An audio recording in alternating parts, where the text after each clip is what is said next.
Welcome to the Fresh CrEd podcast. Today, we have an incredible episode lined up featuring two industry leaders transforming the fresh food landscape. First, we have Steve Grinstead, CEO of FreshEdge. With decades of experience in the produce industry, Steve shares his insights on current trends, challenges, and the future of food distribution. His expertise and vision offer a comprehensive look at navigating and thriving in this evolving market.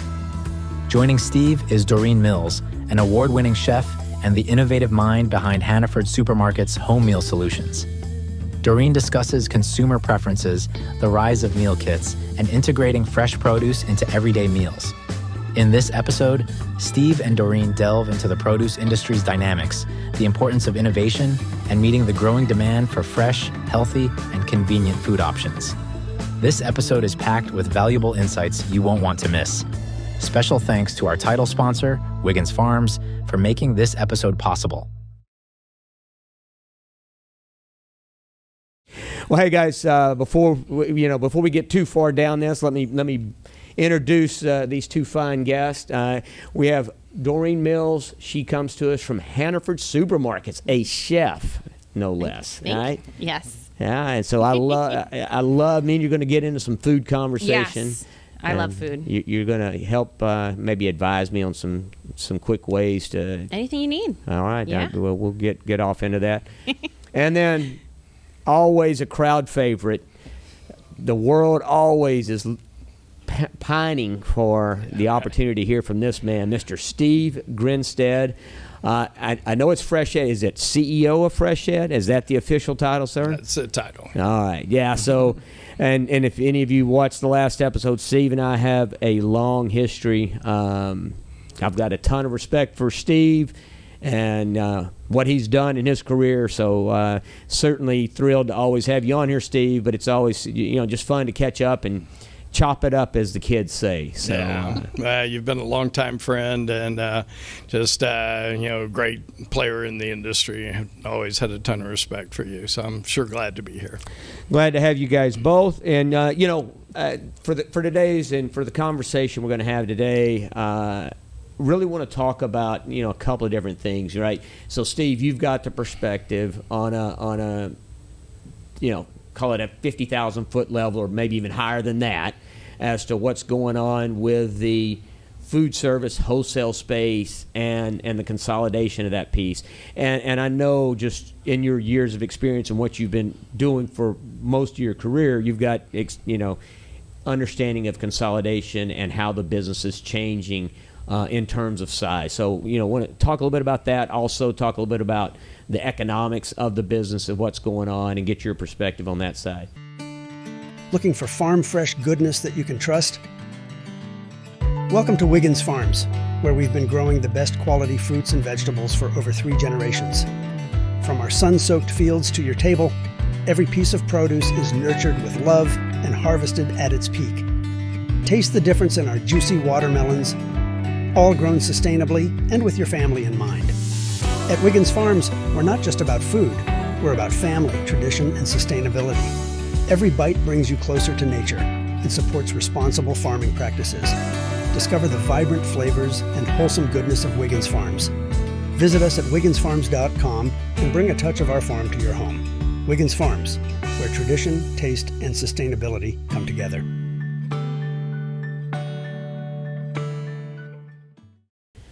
All right, Chef.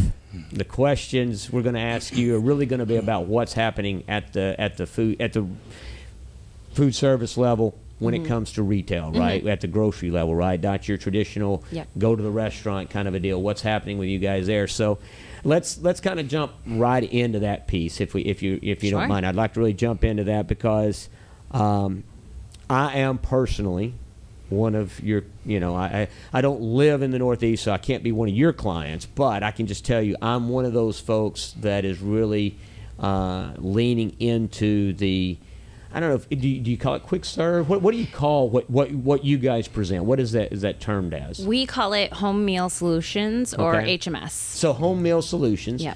And does that include deli, like where you go and get the fried chicken, or what all does that encompass? So a couple different departments, primarily deli. We do a lot with the home meal because it's what we call our ready to heat. So it's really, you'll take an entree and just be able to put it in the microwave or the oven. It's usually with fully cooked components, so you don't have to worry about raw meats or anything. But it really does extend also into meat and seafood as well. And we have what we call our take and bake or our ready to cook entrees. So it's like in an aluminum pan, anything from like steak tips paired with asparagus and roasted potatoes. We have shrimp on bed of rice with some Alfredo sauce on it as well too. So all these meals that are just, take it home, single serve, really, put it in the oven, put it in the microwave, and you have a meal solution ready for you to go. Awesome. So I'm very familiar with those, and that's where I was going at with my personal experience, right? So I'm going in, and I tend to shop with, I'm going to figure it out when I get there. Yeah. The good news is, in the right stores, when I walk in, you guys have already figured it out for me, and it becomes a much easier choice. So what kind of, so the little tins, right? Yeah. Those are great. What do you see in that space? I mean, that's new, right? In terms of the last 5 years, how long has that been around? Well, it's interesting because we started doing it, I would say, even before then. We've had I've been with Hannaford for about 9 years now. And I know in the deli section, we've always had those ready-to-heat entrees, just not as an expanded category as it is now. But in the meat and seafood world, so pre-COVID, like 2019, you would think like 5% of our seafood and meat department were these meal kits. And ever since then, it's over 25% of our sets now. So it really has expanded. It's jumped up. People just see this as a great value for them as well, too. Like you said, you walk in, you're like, I don't know what I really want. And then you see it, and hopefully it sparks it, the interest in you. And you're like, great, now I just have to take it home. So curious, and then there's going to be a follow-up question with you, Steve, but produce, right? Mm-hmm. So you mentioned the meat. How is fresh produce in any of the departments, right? Yeah. Because like I say, I know the traditional deli is French fries and fried chicken, and it's pretty standard in there. How is fresh produce making bigger inroads, or is it still primarily just the salad bar? No, produce really has come along too with their value add. What I've seen in our sets too is you almost need to kind of take the mystery out of the item for the customer. So if you're doing, say, Mexican street corn, elote, like that's been a popular one or growing trend. So what we do now is we have, say, 4 ears of corn that we've already pre-shucked, and then we're putting the butter on there, we're putting the spice, we're putting it, so it's ready to go, and customers, they want it, they don't know how to make it, we put it together for them. And it's grill kits, any type of kebab kits as well too. We're kind of taking a lot of the prep work out and we're putting it together in one kit so that the customer can easily, get inspired by it, take it home and make it, and not feel overwhelmed with how to prepare it. I love that. Love that. So, Steve, the follow-up question really is to you. So, I believe at Hannaford, you guys are doing that in store. We work with a commissary. We work with and other vendor partners to help put it together for us. So there goes the question. Are you guys, any of your operations in the space of building these prior to going out? Is that an area of business that you guys are getting into? So that's been a growth area over the last couple of years, and a lot of things changed in COVID, and so that was kind of one of them. In most instances, a lot of our customers, they had the protein in the ready-to-heat area, but just the protein. Right. And so now you're seeing a lot more meals, and a lot of vegetables are incorporated with those meals. So cooked carrots, broccoli, various different things. So I think on the vegetable side, there's been a lot of growth just as they prepare those total meal solutions. And then, fruit as well. Fruits continued to grow as far as, options on, cut and mix fruit bowls and things like that. Mm-hmm. Yeah, I mean, again, I can do a survey of one, and it's a big deal for me. Like I say, I love Brussels sprouts, and at least the store I'm at, I go in, the Brussels sprouts are already sliced in half, got the butter on them, the garlic butter, whatever. I just take it home, throw it in a pan, and for me, it makes all sense in the world. What kind of so with produce, what type of things are you building, mixing? I mean, as a chef, what all are you guys? What kind of things are you doing currently that you weren't doing a year or two ago, that you can think of? Well, I think it's expanding upon the prepped and ready to go. So, in terms of getting those more not as well-known fruits and vegetables. So it's interesting because working with our produce department, our snacking set is a big one too. Like they have anything from like the parfait cups, diced fruit and stuff, but now it's like people want more of the vegetables, the fresh, the healthy, the savory. And we're working with one of our suppliers to do a cut jicama. So, and this is again too, so it saves us on labor in the stores because it comes in like that way. And then it also helps the customer as well too, because in the Northeast, especially in Maine, it may not be as well known. Like people are like, what is this thing called? And they'll be like, what is jicama? And I'd be like, jicama, but that's okay.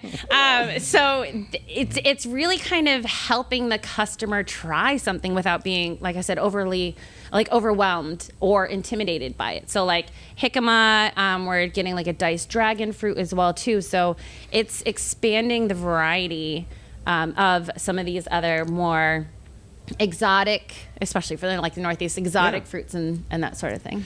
And I think one of the thing that y'all are doing that the more progressive retailers are doing right now is, so Dorene supports many departments. And so used to be, it was much more the deli worked in a vacuum and produce worked in a vacuum and grab and go worked in, you know what I mean? Yeah. And so, her job is to support all of those, which brings a lot more consistency and fluidity between the various different departments. And so that's really expanding, I think, opportunities along the way because, you take some really great ideas from the deli and then figure out how to, blend those, incorporate them into some of the other departments. Yeah. So you guys do cross merchandising type things like that?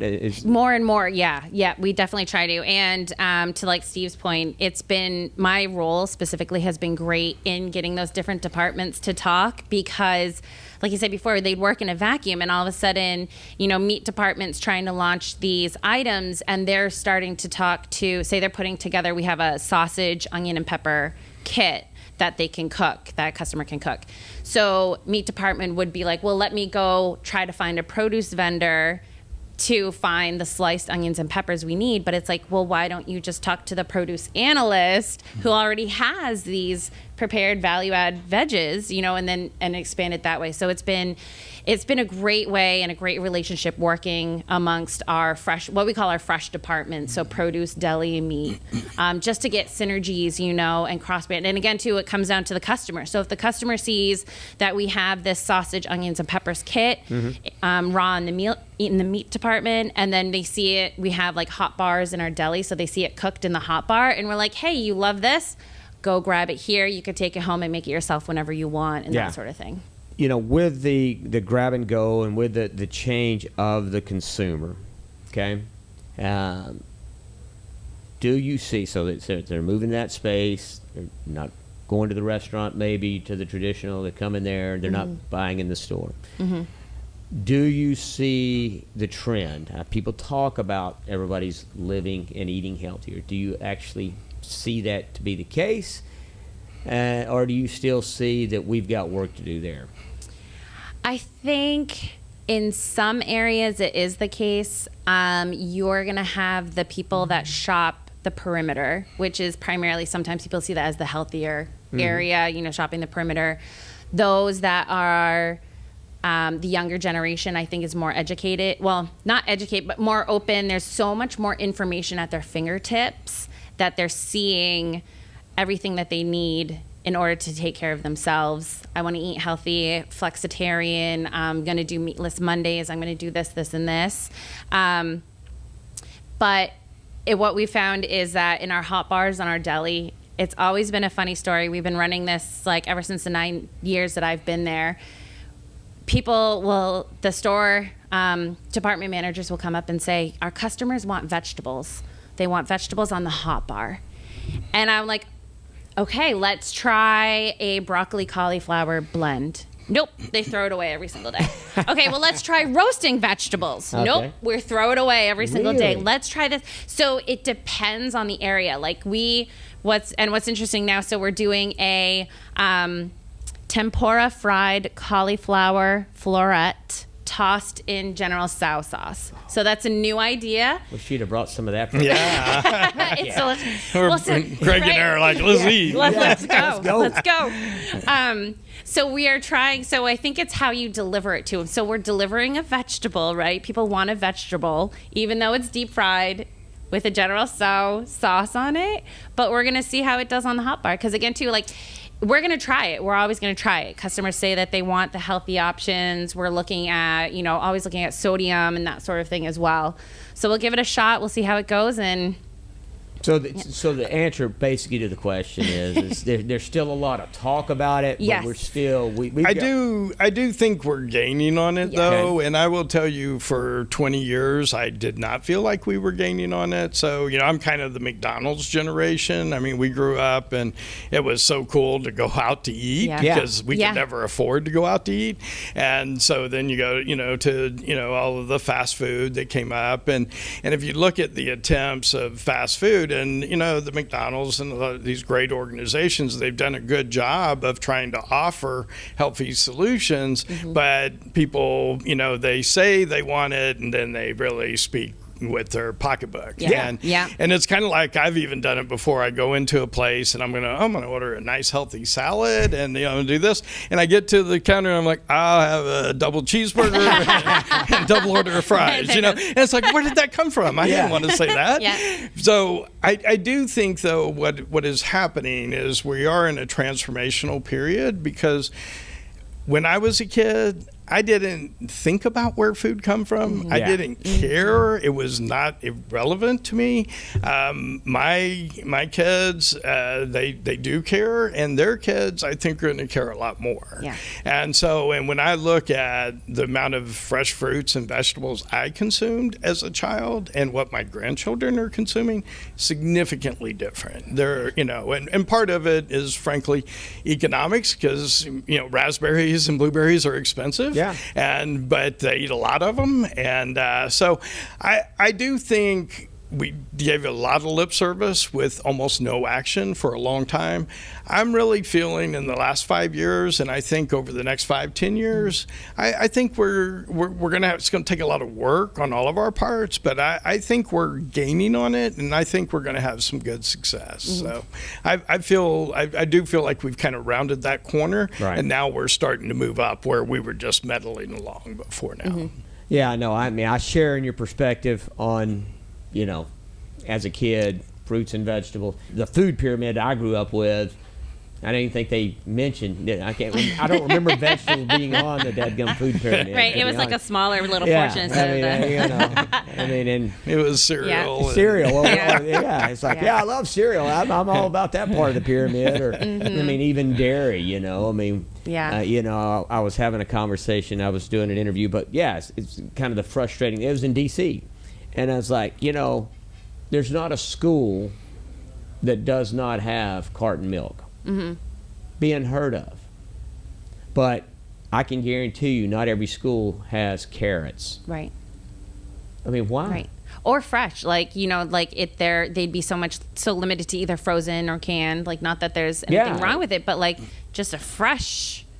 Yeah. But some of the schools now, a lot of the schools, and it is gaining. So Julie was another one of our award-winning chefs that came to us, and from upstate New York, and just doing an amazing job with their meal offerings. I was like, in the year before, Jeannie was a winner, and she just had an amazing food that they're providing to their students. And I was like, when I was a kid, it was kind of slop on Yeah. the plate. Oh, It was pretty absolutely. rough, Yeah. you know.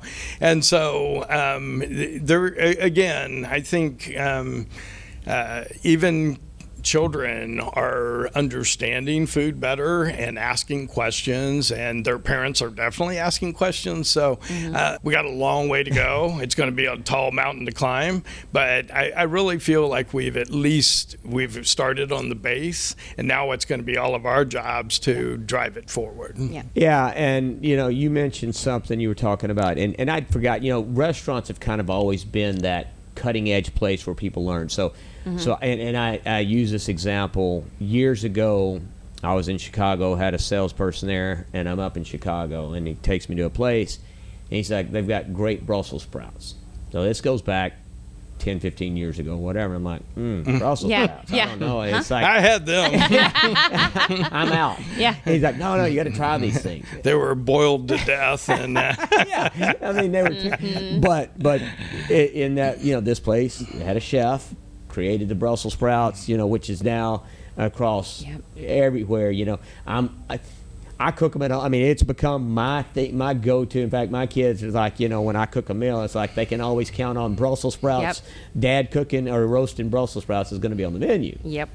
And what you guys, so I hadn't but thought about when you talk about the meal kits. So what the cauliflower, which sounds amazing, sounds like that might be the tempura cauliflower or whatever. But do you have, or you sense anything, or have you seen anything recently that potentially is going to be the next Brussels sprout, or not necessarily the next Brussels sprout, but say a meal creation that you're working on that may be a game changer and bringing more people to a particular category or something? Oh, that's a good question. It's hard to say right now because it's so regionally, it's so different and what people have available to them. I don't know, like in general, I can't put my finger on anything specific flavors or anything, but one of the big things we saw is that people want the combinations. They're relying, like they don't want to just buy like a stuffed chicken breast. Right. We need to build that meal out for them. Okay. They almost don't want to think about what they have to put together for it. They just want it to be there and know that that sounds delicious. I want to eat that. Yeah. And that sort of thing. But it's always a constant, how can we change it? Different sauces, different spices, but keeping in mind the consumer. And we either have to like bake it, microwave it, air fryer. Yeah. Like that's the thing. The air fryer, I think, Oh was a my gosh. great addition. That was like a big blow up in the, in the market and that sort of thing. So now it's like, we have to think about the air fryer and how it helps. Because you mentioned Brussels sprouts too, and I do it at home. And my 11-year-old daughter she's like, Mom, can you make Brussels sprouts? I'm like, yeah, of course. I Like, let's guarantee do you, it. when I was growing up, there weren't no 11-year-olds asking Right, for Brussels sprouts right. for sure. Yeah. you'd walk in the house, go, "Ah, Right, you smell it, you'd be like, oh my God. Oh, But yeah, no. now can it's we like, go out to eat tonight?" But I will say, and I don't know if I knew the next Brussels sprout, then I'd probably be making a lot more money. Well- But that was a huge phenomenon and one that stuck. So, some of them don't stick as well. Right.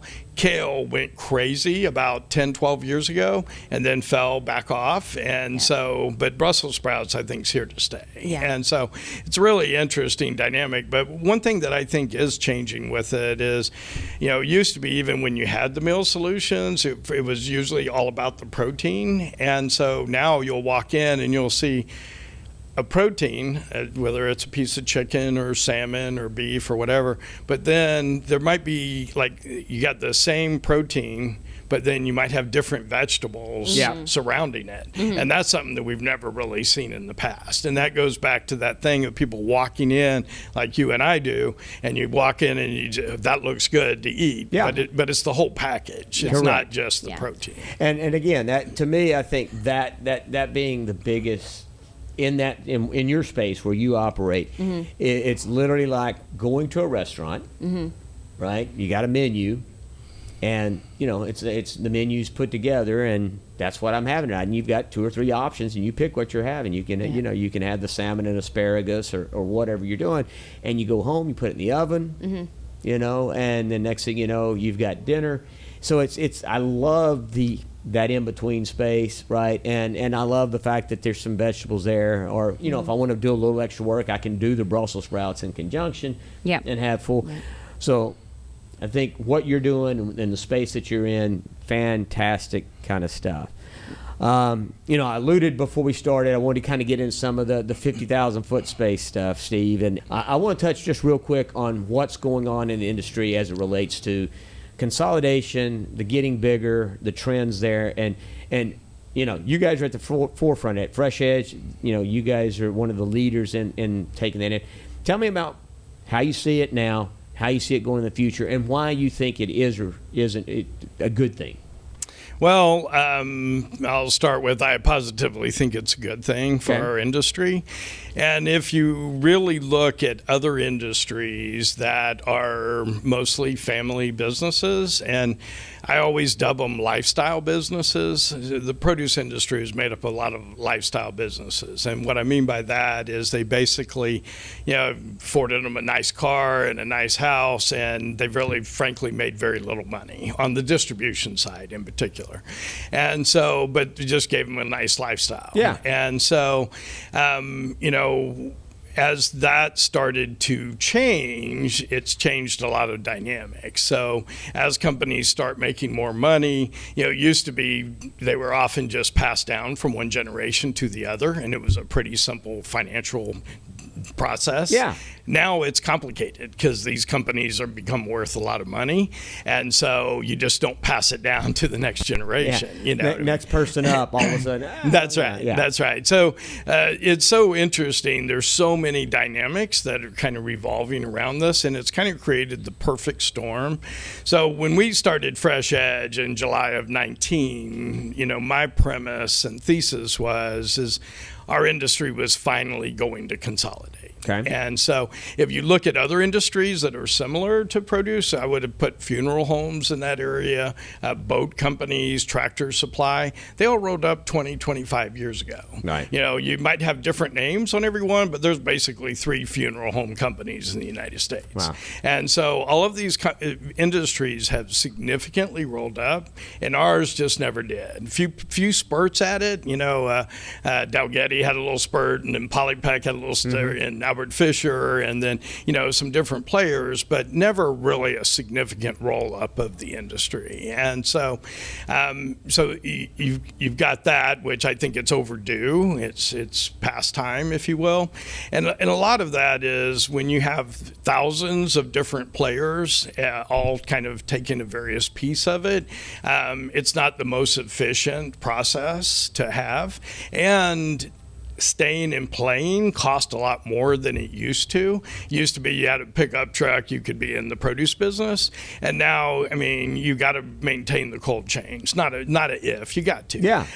Food safety, your company can be destroyed in one quick moment. So you've got to be uber focused on food safety.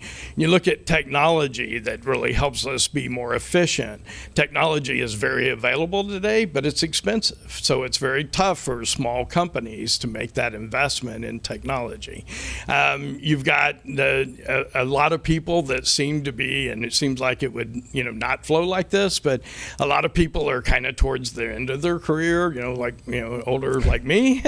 You're just getting started. What are you talking about? But, and so they're starting to think about, okay, what am I going to do with the business? Am I going to reinvest in this building I need to, or in the technology I need to at this stage of my life, or do I want to do? So I think it's just all of these things, and literally probably dozens of factors, but they're all converging on the same thing, and that is it makes sense to roll up. We still need plenty of competitors to keep each other honest, but we got a long way to go before that happens. Yeah. And so I think that is what's happening finally today. And our thought was in 19 was let's get ahead of it and try to get some of the best companies part of our deal, and then see where it goes. And if you look at the last couple of years, I mean, you've got several strategics that are on the grow and acquiring companies and in our space. You've got a lot of private equity that's interested, and everybody goes, why are they interested? I always like to say it's because they don't understand the business. Because if you understood it, you may not want to do it. But you may not want to share that with your investors out there, Steve. Exactly. No, I've told them before. they know what they're getting into. They know. But they partnered with the right people, though, so. But you've got all of these things, but there is a lot of interest in the space. And so for all of these factors, there has been a lot of consolidation and a lot on the distributor level, but quite a bit. It's really starting to take hold on the grower level right now and some of the in-between spots in the supply chain. And I think we're going to continue to see that at a very aggressive pace for the next, foreseeable future, 3 to 5 years. Who knows after that, of what point it goes to. But the other thing I find fascinating is when you look at the retail world, so they started really rolling up years ago. Yeah. And they, the big just kept buying. But then what happens is, you don't just end up with 2 or 3 companies, because once companies get big, they often lose what made them special. Yep. And so then all of a sudden it pops up independents. They're able to cater on specific customer needs. So I just think it's an evolution process, but we're definitely in a cycle of extreme consolidation. There's going to be a lot more over the next 2 to 3 years for sure. And so, we're proud to be part of that, and we think it's good for the industry. I think it's going to make the industry stronger and more efficient, more effective.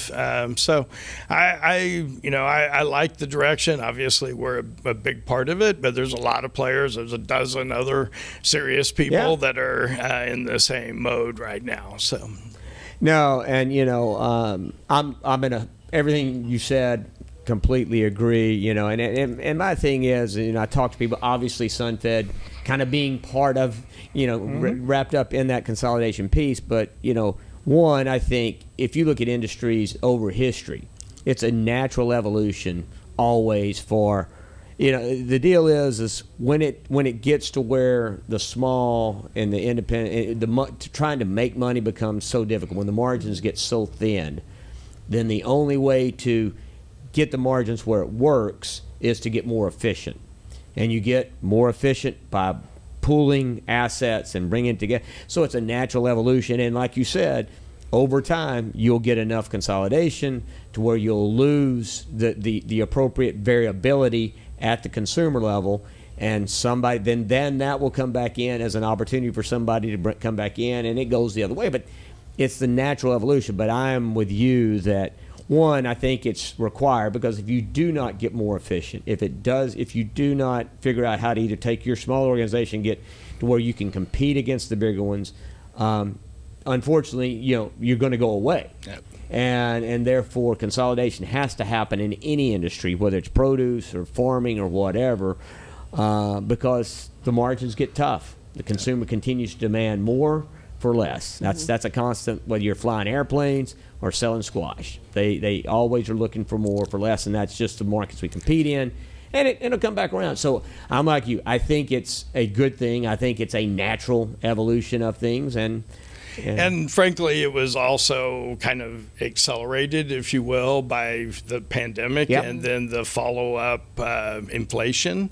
And it's so interesting because people will come to me and they go, well, when's this inflation going to go away and when's prices coming down? And in the produce industry, not much. I mean, the bottom line is what went up was labor and fuel. And I don't see fuel going down a lot, and I don't see labor going down at all. So, you know, that's here to stay. So we have to understand we got to figure out how to work with what we got, play the hand you're dealt. And right now, you know, we've been dealt kind of a tough hand, but we got to get more efficient and more effective in our processes. I mean, and like you say, I mean, and same thing. You said fuel, but labor. I mean, you know, if you're paid $20, $25 an hour, whatever, you're not going to 2 years from now be okay with being paid $15, right? Things just don't change. Prices go up until they get to a point where it starts to affect demand. But look, Steve, they're waving the white flag over there. In fact, I don't know. He's going to so many colors on the flag. This is probably going to be a longer episode, because there was some good stuff, and we could go for quite some time. I would be remiss, Dorene, if I did not bring up. So I believe FreshEdge, you guys. You're an award-winning chef here at IFPA, and you guys put this on. Is that right, Steve? Tell me just real quick a little bit about that. Real quick. So IFPA has this incredible program, and it's Produce Excellence in Food Service. And it was really set up to recognize chefs and food service professionals that excel at their craft, that are doing really cool things, that are helping our entire industry build and grow. And so each of the different 9 categories, and the category that Dorene is in is supermarkets. And so and you have fine dining, you have healthcare, these different categories. But we really recognize chefs and food service professionals that are just, blowing the doors off, doing a great job with what they do, and really should be put up as this is what we all aspire. Yeah, this is the benchmark. To be. This is where we want to go. Future, right. And so it's an amazing program that IFPA has. FreshEdge is honored to sponsor it, and we don't just sponsor it; we're passionate about it. So I love it. I went up to Dorene's place, spent time with her in her office with some of her team and the executives. We went to the store and looked at what the outcome of her efforts was. And so those are the kind of things we do. So it's something that's near and dear to my heart. I love it, and I'm so proud of Dorene. There was some nominations from all around the United States, and up there in her beautiful area of the world, she won, and we're just so proud of her and what she's doing, and all of the winning chefs, and it's a tremendous program. Well, congratulations to you, and congrats to all the chefs, everybody that was in the winner's circle on that. But yeah, it's been a great conversation. Thank you for taking us through what's happening at the retail level, with the consumers, and what you guys are doing to kind of change that, and how we're moving to more produce, and how that piece is expanding.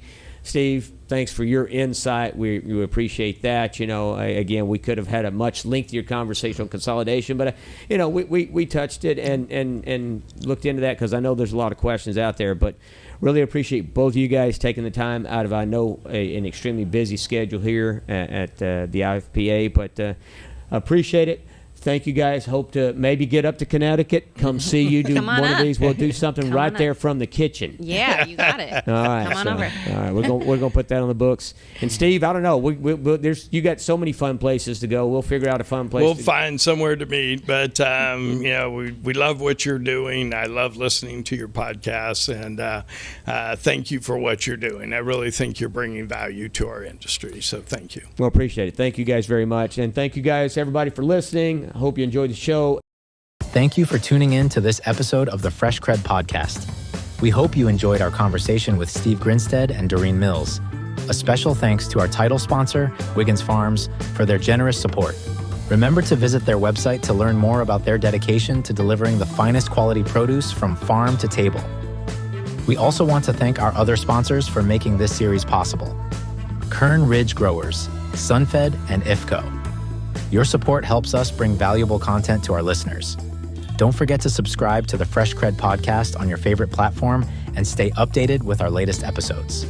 Visit our website for more information and exclusive content at www.thefreshcred.com. See you on the next episode of Fresh Insights, the future of food service.